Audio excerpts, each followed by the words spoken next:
नेता विरोधी दल लीक से हट करके आजकल बोलने के आदी हो चुके हैं और ये बीमारी केवल यहीं पे नहीं आई है। जो बीमारी बिहार में देखने को मिल रही है वही बीमारी यहाँ भी देखने को मिल रही है। और इसीलिए मुझे, जो कि मेरे बगल में वित्त मंत्री के द्वारा अनुपूरक बजट प्रस्तुत किया गया था, वो शेरो शायरी के बड़े शौकीन हैं। नेता विरोधी दल के इन वक्तव्यों को सुनकर के मुझे एक शायर की एक बात याद आती है कि बड़ा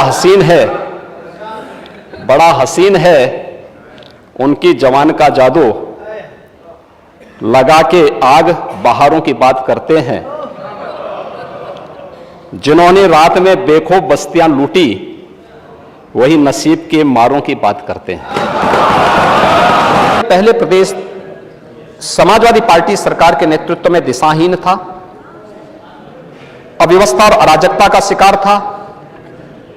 प्रदेश के बारे में लोगों की नकारात्मक धारणा थी, लेकिन 17 के बाद जो परसेप्शन चेंज हुआ है वह प्रधानमंत्री जी के विजन और उनकी लीडरशिप का परिणाम है कि आज प्रदेश सर्वांगीण विकास के लक्ष्य को प्राप्त करते हुए $1 ट्रिलियन की इकोनॉमी बनने की दिशा में तेजी के साथ अग्रसर हुआ है। और मुझे लगता है हर उत्तर प्रदेश वासियों को इस पर प्रसन्नता होनी चाहिए।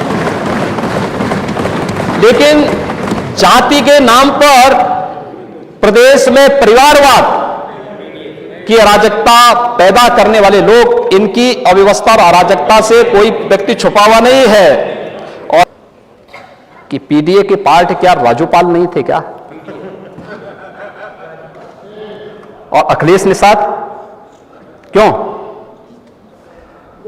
उमेश पाल क्या पीडीए के पार्ट नहीं थे क्या? मुझे एक बात बताइए, मान्यवर कांशीराम के नाम पर बने हुए संस्थान का नाम क्यों बदल दिया गया? बाबा साहब भीमराव अंबेडकर जी के नाम पर जो संस्थान थे उनके नाम क्यों बदल दिए गए? सामाजिक न्याय के उन पुरोधाओं जिन्होंने अपना पूरा जीवन समर्पित किया था, उन महापुरुषों के नाम पर बने हुए स्मारक किसी भी सरकार ने बनाए हों, उन स्मारकों को तोड़ने की बात करने की बात की जाती थी सपा की सरकार के समय। तब पीडीए की बात याद नहीं आ रही थी, तब पीडीए नहीं था। ये जाति जब एक गरीब के हक पर डकैती पड़ती थी तब पीडीए नहीं था। जब गरीब भूखों मरता था, किसान आत्महत्या करता था, बेरोजगार आत्महत्या करने के लिए मजबूर होता था, तब क्या पीडीए नहीं था क्या? तब पीडीए कहां था? तब सरकार में रह के पीडीए भूल गए थे। महोदय, ये जाति इनका एक झुंझुना है। जब सारे हथियार समाप्त हो जाते हैं तब पीडीए को आगे करके यह कोई घबराता नहीं जी। हम तो 2017 भी फेस किए हैं, 2022 भी फेस किए हैं। 2017 भी और 2022 भी, 2024 भी और 2027 की तैयारी भी की जा रही है। आप चिंता मत करिए।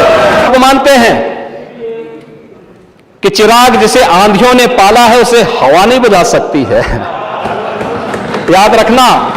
और इसीलिए दिनकर ने एक बहुत बड़ी बात कही थी, महाकवि दिनकर, उन्होंने एक बात कही थी, मूल जानना बड़ा कठिन है नदियों का वीरों का, दोनों से छोड़कर और गोत्र क्या होता है रणधीरों का। पाते हैं सम्मान तपोबल से भूतल पर सूर, जाति जाति का शोर मचाते केवल कायर क्रूर। जब आपके पास कोई मुद्दा नहीं होता है, जब अवसर मिलता था तब गरीबों के हकों पर डकैती डालते थे, उनकी नौकरियों पर डकैती डालते थे। हर नौकरी भाई भतीजे बात की भेड़ चढ़ जाती थी, भ्रष्टाचार की भेड़ चढ़ जाती थी। इंसेफ्लाइटिस और बीमारियों से बच्चे मरते थे, तब पीडीए याद नहीं आता था।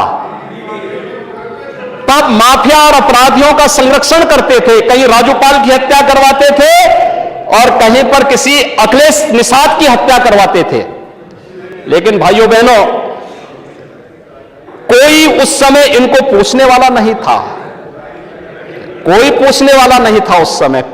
पीडीए, उन भाइयों और बहनों को कोई पूछने वाला नहीं था।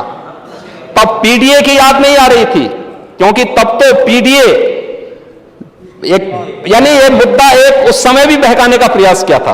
और महोदय, इसीलिए मैं आज इस सदन के माध्यम से अपने विरोधी पक्ष के माननीय सदस्यों से कहना चाहूंगा कि इनको प्रसन्नता होनी चाहिए। जिस लक्ष्य को लेके सरकार चल रही है, $1 ट्रिलियन की इकोनॉमी हमारा राज्य बने, उत्तर प्रदेश की अर्थव्यवस्था को आप कहां लेके गए थे? आपके समय में उत्तर प्रदेश 6ठी अर्थव्यवस्था थी। आज मुझे बताते हुए प्रसन्नता, उत्तर प्रदेश देश की नंबर 2 की अर्थव्यवस्था है। और जिस स्पीड से उत्तर प्रदेश आज चल रहा है, आप देखेंगे बहुत शीघ्र उत्तर प्रदेश को देश की नंबर 1 अर्थव्यवस्था बनाने में हमें सफलता प्राप्त होगी।